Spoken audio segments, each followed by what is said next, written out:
In a world where love should bring safety and trust, one woman's brutal end revealed the chilling face of betrayal.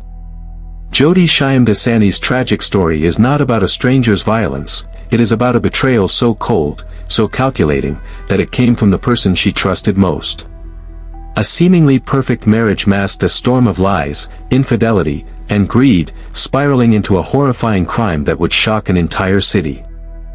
Jyoti's life was filled with hope, a devoted wife, a loving daughter, a woman building her dreams in Kanpur, India. But while she worked to nurture her marriage, her husband Piyush Shyamdasani was weaving a deadly trap. Behind closed doors, Piyush's affair with another woman, Manisha Mukherjee, grew darker, more desperate, until the unthinkable happened. On a quiet night in July 2014, Jyoti disappeared, leaving behind only a trail of fear and unanswered questions. Hours later, her lifeless body was discovered, sparking an investigation that would unmask a chilling conspiracy. Betrayal, manipulation, and a thirst for freedom at any cost, Jyoti's death was not an accident. It was a plan. As we uncover the shocking twists behind the Kanpur murder case, we invite you to join us on this heartbreaking journey for truth and justice. If you are passionate about real crime stories that reveal the darkest corners of human nature, don't forget to subscribe to our channel. Your support helps us bring these hidden stories into the light, and ensure that the victims are never forgotten. Now, let us begin, by going back to where it all started, a young woman's dreams of a happy life, and the promises that were shattered forever. Jyoti Shyamdasani was born into a middle-class family in Kanpur, Uttar Pradesh. Growing up in Kanpur, a bustling city in Uttar Pradesh, India, she dreamed of a life filled with happiness, family, and love. To everyone who knew her, Jyoti was a kind-hearted woman, soft-spoken yet full of life. She carried herself with a quiet grace that made her presence comforting and warm. In 2007, Jyoti married Piyush Shyamdasani. Piyush came from a respectable family and was seen as a promising young man, smart, charming, and well settled in his family's business. Their marriage seemed like a perfect match. Together, they appeared to be living the ideal life, a beautiful home, supportive families, and a future full of endless possibilities. Friends often spoke about how lucky Jyoti was, how she had found her happily ever after. But behind the closed doors of their comfortable home, a different story was unfolding, one that Jyoti herself could barely see at first. At family gatherings and public events, Piyush played the role of a devoted husband well. He smiled at Jyoti, stood beside her, and acted like the world's most caring partner. Yet, slowly, small cracks began to show. He grew distant, often lost in thought, glued to his phone at odd hours, and spending more time away from home on vague, business trips. When Jyoti asked questions, Piyush would brush them off with easy lies and soft reassurances. Jyoti, trusting and loving, wanted to believe him. But the truth was much darker. Piyush was not the loyal husband he pretended to be. In secret, he had been carrying on an affair with another woman, Manisha Mukherjee. Manisha was bold, confident, and very different from Jyoti. Their paths had crossed through mutual friends, and what started as casual conversations quickly grew into something dangerous. Piyush found himself drawn to Manisha's daring nature, her excitement, and the feeling of living a secret life outside the responsibilities of marriage. Soon, the affair became an open secret between Piyush and Manisha. They met often, sometimes under the cover of work, sometimes in faraway places where no one would recognize them. For Piyush, it was thrilling. For Manisha, it was serious. But for Jyoti, it was invisible. At least at first. As months turned into years, Jyoti began sensing that something was deeply wrong. Piyush's absences became harder to ignore. His temper grew short. His affection, once abundant, had dried up into cold politeness. Jyoti tried to fix things, planning dinners, suggesting trips, even asking him if something was wrong. But Piyush, hiding his double life, had already started seeing Jyoti as an obstacle. Manisha, too, had grown impatient. She didn't want to be the other woman forever. She wanted Piyush to herself, without the burden of a wife standing in the way. The fairy tale Jyoti believed in was slipping through her fingers, but she did not know just how dangerous her situation had become. She was living with a man who was planning not to leave her, but to erase her. In quiet corners of Kanpur, secret meetings took place. Whispers were exchanged. Plans were made, dark plans that Jyoti could never have imagined, even in her worst nightmares. Her perfect life was built on lies, and those lies were about to destroy her. July 27, 2014, began like any other day for Jyoti Shyamdasani. She woke early, made breakfast, and prepared herself for a quiet Sunday. Outside, Kanpur buzzed with its usual noise, markets full of shouting vendors, rickshaws honking, the summer heat settling in thick and heavy. Jyoti, however, was restless. She had noticed Piyush behaving strangely the past few days. He had been whispering into his phone late at night, avoiding her eyes, making excuses to stay out longer. Still, she tried to keep faith. Maybe, she told herself, he was stressed about work. Maybe things would get better. She didn't know that this day would be her last. That evening, Piyush suggested they go out for dinner. It was unusual, he hadn't taken her out in months, but Jyoti, eager to mend the growing distance between them, agreed. She dressed carefully, choosing a soft-colored sari, fixing her hair the way Piyush once liked. As they stepped into the car, Piyush smiled at her. It was a chilling smile, hollow and cold. But Jyoti, desperate for a sign of hope, smiled back. The car moved through the crowded streets of Kanpur, heading towards a quieter part of town. Jyoti didn't notice the slight tremble in Piyush's hands, or how often he checked his phone. After nearly half an hour of driving, they reached a deserted road near the outskirts of the city. There were no restaurants here, no signs of any dinner plans. Jyoti frowned in confusion. "Piyush, where are we going?" she asked, her voice uncertain. Before she could get an answer, the car jerked to a stop. In the shadows ahead, two men appeared, strangers Jyoti had never seen before. They rushed toward the car. Before she could scream, the doors were yanked open, and rough hands grabbed her.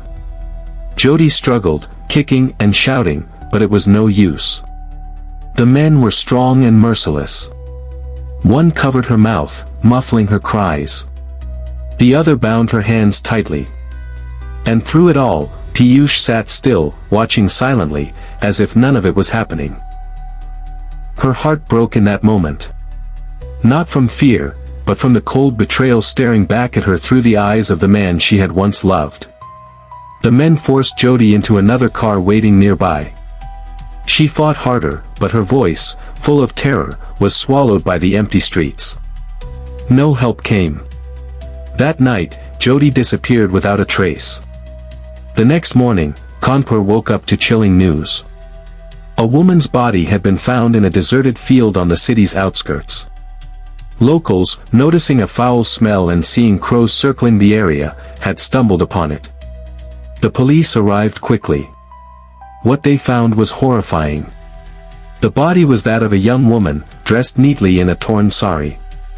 There were signs of a violent struggle, bruises on her wrists, dirt under her nails, blood on her clothes. She had been strangled, the life slowly squeezed out of her by hands that once held her close. Her face was bruised and battered, almost unrecognizable. Yet, when the police checked her belongings, a gold chain, a wristwatch, a few papers, a name surfaced. Jyoti Shyamdasani. News of the discovery spread like wildfire. Piyush, when questioned, acted shocked. He told the police that Jyoti had been kidnapped right in front of his eyes, that he had tried to save her but was overpowered. He wept in front of reporters, clutching his head dramatically.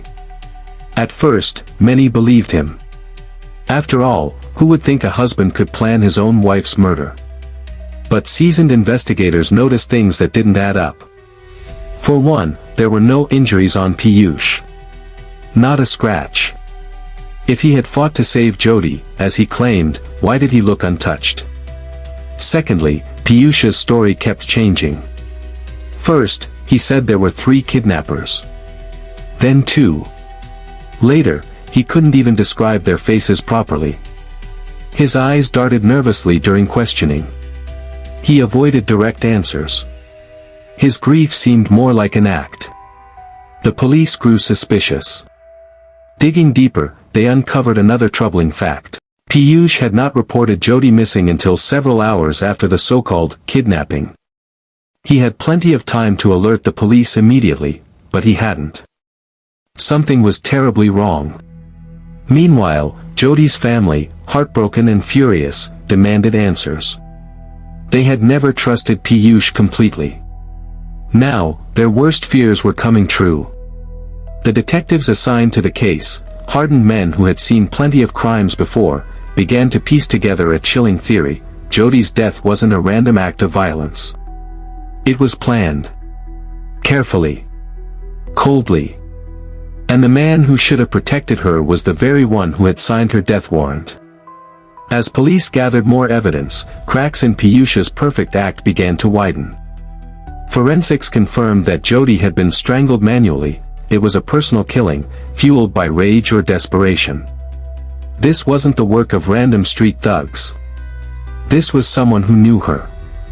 Someone close.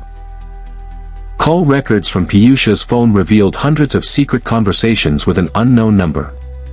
That number belonged to Manisha Mukhija. When investigators dug into Manisha's life, a hidden love affair emerged, fiery, passionate, and dangerous. Witnesses came forward, neighbors who had seen Piyush and Manisha together late at night, hotel staff who recognized their faces, texts filled with promises of a new life together. A life that had no place for Jyoti. The noose around Piyush tightened. Soon, his lies would collapse completely. But for Jyoti, it was too late. The woman who had dreamed of a simple, happy life had met a fate darker than any nightmare. And now, the city of Kanpur, once indifferent, watched in horror as the truth began to rise from the shadows. The perfect life Jyoti had tried so hard to protect had shattered, not from outside forces, but from the betrayal growing silently inside her own home. The investigation into Jyoti Shyamdasani's death started with quiet steps but quickly turned into a race against time. From the very beginning, the police knew this case was different. The pieces didn't fit together easily. There were too many gaps, too many lies wrapped in tears. Inspector Rajiv Sharma, a seasoned officer known for his sharp instincts, was assigned to lead the case. He had seen enough murders to know when someone was pretending. And when he first met Piyush Shyamdasani, his gut told him, something was very wrong. Piyush sat in the police station, head bowed, acting like a broken man. He spoke softly, telling his story again and again, how strangers had pulled his wife away, how he was helpless to stop them. But each time he spoke, tiny cracks appeared in his tale. He couldn't explain why he waited hours to call for help. He couldn't describe the kidnappers clearly. His phone records showed strange gaps in time. Inspector Sharma decided to dig deeper. And what he found changed everything. The first major breakthrough came from Piyush's mobile phone. When the police obtained his call records, they found an unusually high number of calls and text messages exchanged with one particular number, especially in the days leading up to Jyoti's death. The number belonged to Manisha Mukhija. Manisha wasn't just an acquaintance. She was much more. When the police traced her, they discovered that she had been in constant contact with Piyush, sometimes calling him late at night, sometimes texting him at odd hours. Their conversations were secretive, coded, but not careful enough. It was clear that they shared a relationship that went far beyond friendship. The investigators started building a timeline. They found CCTV footage from a petrol station near the area where Jyoti's body was discovered.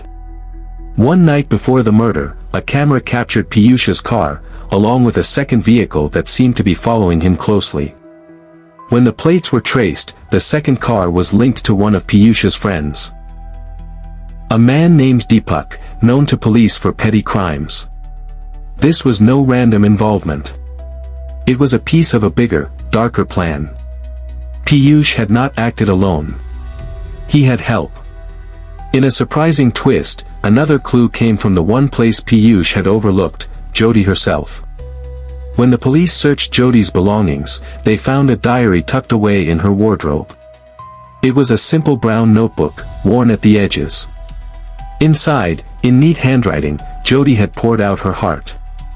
Her entries were filled with sadness, confusion, and growing fear. She wrote about Piyush's changing behavior, his coldness, his strange disappearances, his secret phone calls. She had even mentioned seeing him once with a woman she didn't recognize. One entry, written just days before her death, froze the investigators in their tracks. "I feel something bad is going to happen. Piyush is not the man I married. Sometimes I feel like he wants me gone." Jyoti's words, written in fear, became her final testimony. The diary was more than a clue. It was a silent scream for help, one that had gone unheard until it was too late. With mounting evidence, the phone records, the CCTV footage, and Jyoti's diary, Inspector Sharma knew they had enough to move forward. Piyush was summoned to the police station again. This time, the questioning was sharper, more aggressive. The mask he wore began to slip. Under pressure, he stumbled over his words. He sweated. His voice shook. Finally, after hours of interrogation, Piyush broke down. He confessed, not completely, not with full honesty, but he admitted enough. He revealed that he had plotted to get rid of Jyoti because she was standing in the way of his future with Manisha. It wasn't just him. Manisha was involved too. And there were others, men he had hired through Deepak to carry out the plan. Within days, the police arrested Manisha Mukhija. She tried to deny everything at first. She cried, she blamed Piyush, she claimed ignorance. But her phone conversations told a different story. Messages between her and Piyush discussed setting things right, freeing themselves, and starting over. Those weren't the words of an innocent woman. Deepak and 2 more accomplices were picked up shortly after. They had been promised large sums of money for their role. But now, facing murder charges, no amount of money could save them. Kanpur watched as these arrests unfolded, stunned. How could a love affair spiral into cold-blooded murder? How could people plan such cruelty while pretending to live normal lives? As investigators dug even deeper, they uncovered another chilling motive. Piyush wasn't just after freedom. He was after money too. Jyoti had a significant amount of jewelry and savings, some inherited from her family. By removing Jyoti from his life, Piyush not only cleared the path for a future with Manisha, but he also stood to gain financially. It was greed, love, and betrayal, a deadly mix that had sealed Jyoti's fate. The police built a solid case, gathering witness testimonies, financial records, and digital evidence. They made sure there would be no escape for the people responsible. Inspector Sharma, hardened by years of seeing humanity's darkest sides, admitted later that this case had shaken even him. "This was not just murder," he said. "It was a betrayal of the deepest kind. Jyoti trusted them all, and they destroyed her." By the end of the investigation, the evidence was overwhelming.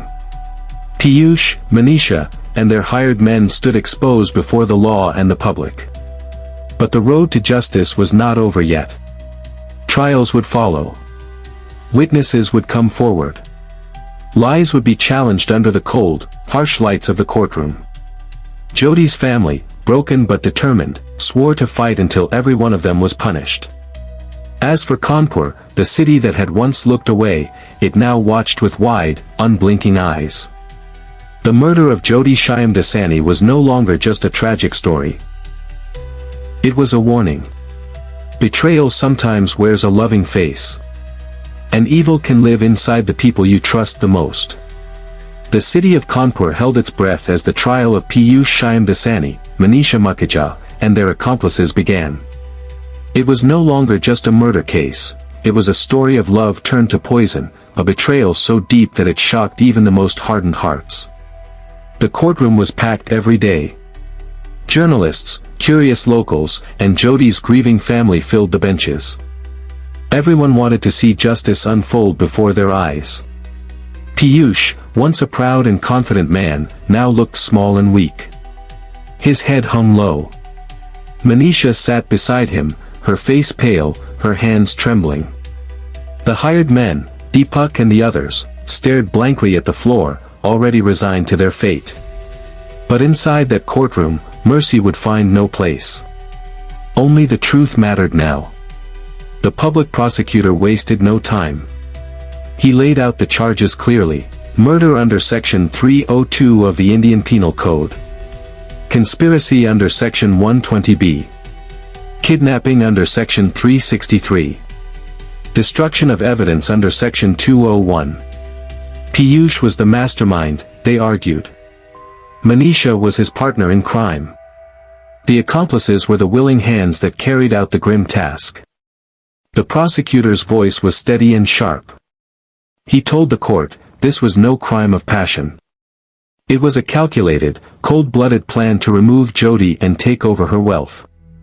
The defense lawyers tried to fight back, but it was a losing battle from the start. One after another, the witnesses came forward. First was the officer who had investigated the case. He presented the damning evidence. The phone call records showing constant communication between Piyush and Manisha. The CCTV footage placing Piyush near the scene the night before Jyoti's death. Jyoti's diary, her final voice from beyond the grave, speaking of her fear. The petrol pump worker also testified. He remembered seeing Piyush's car and the second vehicle on the night of the murder. His memory was sharp, his words clear. Then came the forensic expert. He explained how the bruises and marks on Jyoti's body matched a manual strangulation, a killing done by human hands, not by any mechanical means. Piece by piece, the story of betrayal was rebuilt inside the courtroom. And every piece pointed straight at Piyush. Piyush's lawyer tried to argue that Jyoti's death was an accident, that the kidnappers had not intended to kill her. But the judge was not fooled. The evidence was overwhelming. The planned abduction, the hidden love affair, the financial motive, all painted a clear, undeniable picture. Manisha's lawyer claimed she was innocent, that she had been used by Piyush. But her own text messages betrayed her. She had known. She had encouraged. She had dreamed of a new life built over Jyoti's grave. At one point during the trial, Piyush broke down. He sobbed uncontrollably, begging for forgiveness, blaming pressure, blaming circumstances. But it was too late. The courtroom was not a place for excuses. It was a place for judgment. After months of hearings, arguments, and cross-examinations, the judge finally rose to deliver the verdict. The courtroom fell silent. Even the ticking of the old clock seemed to pause. In a calm but firm voice, the judge said, "This is a case of extreme betrayal. A husband, who should have been a protector, became the planner of his wife's brutal death. Motivated by greed and lust, he chose the darkest path possible. The evidence leaves no room for doubt. Jyoti Shyamdasani was found guilty of murder, conspiracy, kidnapping, and destruction of evidence. Manisha Mukherjee was found guilty of conspiracy and aiding the crime. Deepak and the two other hired men were also found guilty of kidnapping and murder. The sentences were harsh, but fair. Piyush, life imprisonment till natural death, without the possibility of parole. Manisha, 20 years in prison for conspiracy and aiding murder. Deepak and the other accomplices, life imprisonment. The judge made it clear. There can be no greater betrayal than the one committed by Piyush. This court must send a strong message, that justice will not be denied to those who suffer at the hands of greed and cruelty." As the verdict was read, Jyoti's family wept openly. It was not a victory, nothing could bring Jyoti back, but it was a small measure of peace in a world that had been torn apart.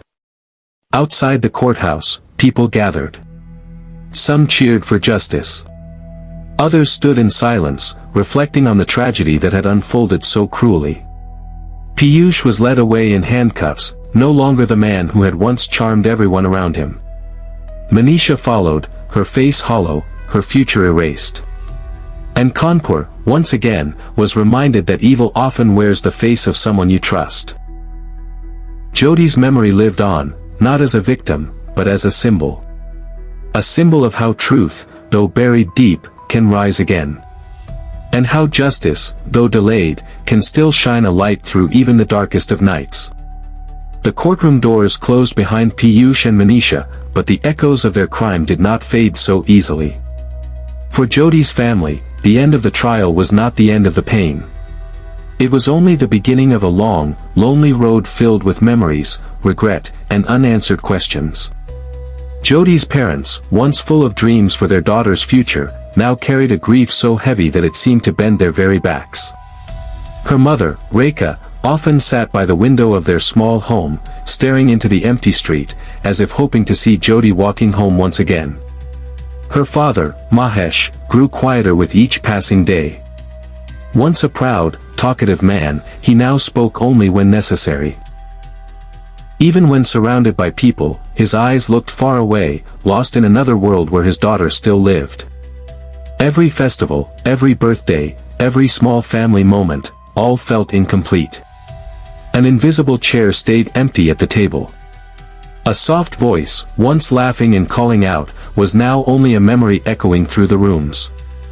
No justice, no verdict, could ever truly heal such wounds. The murder of Jyoti Shyamdasani sent shockwaves through Kanpur and beyond.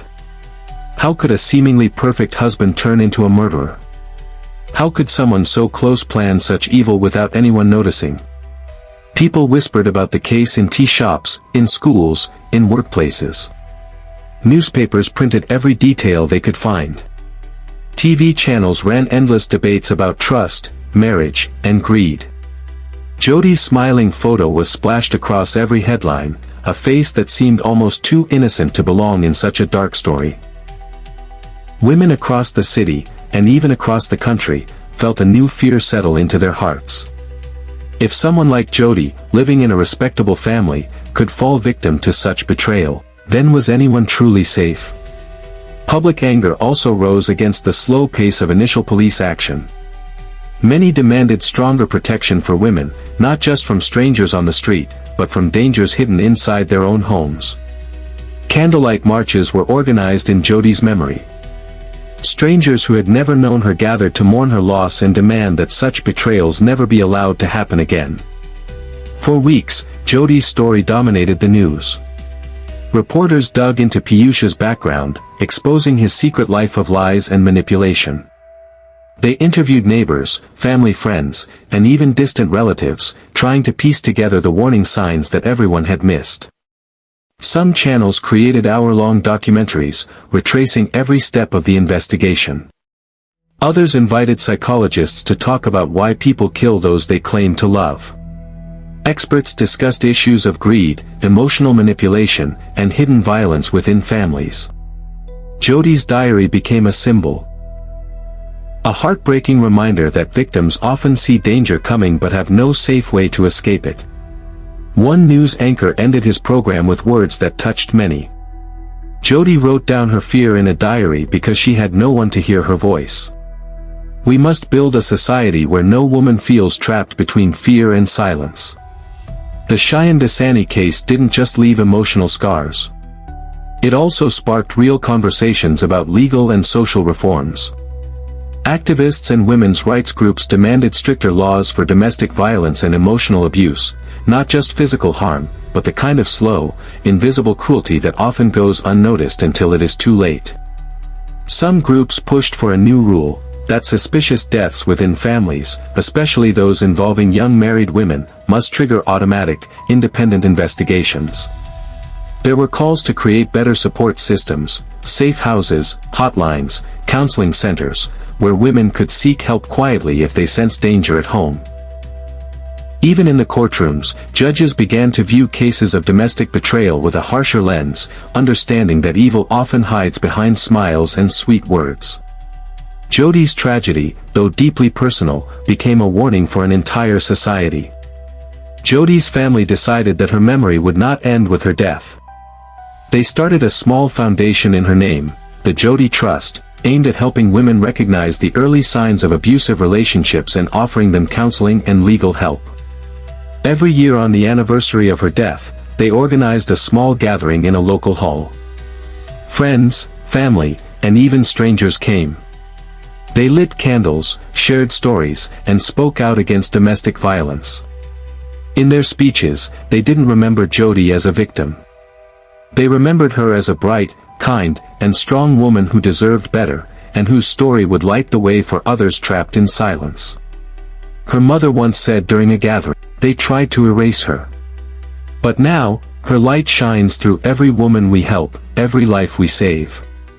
The murder of Jyoti Shyamdasani remains one of Kanpur's most chilling crimes. It reminds us that danger sometimes comes wearing the mask of love. That betrayal can sometimes live in the heart of a home, unseen until it is too late. But her story also reminds us of something else.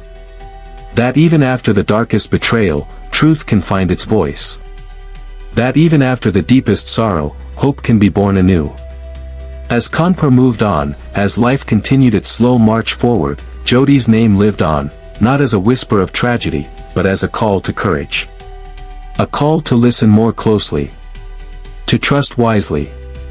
And above all, to never let silence win over truth.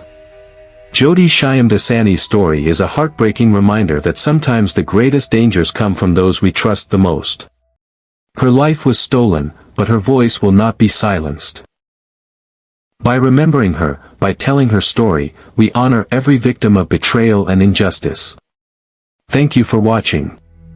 If you believe that every victim deserves to be heard and remembered, please subscribe to our channel, and help us shine a light into the darkest corners of our world.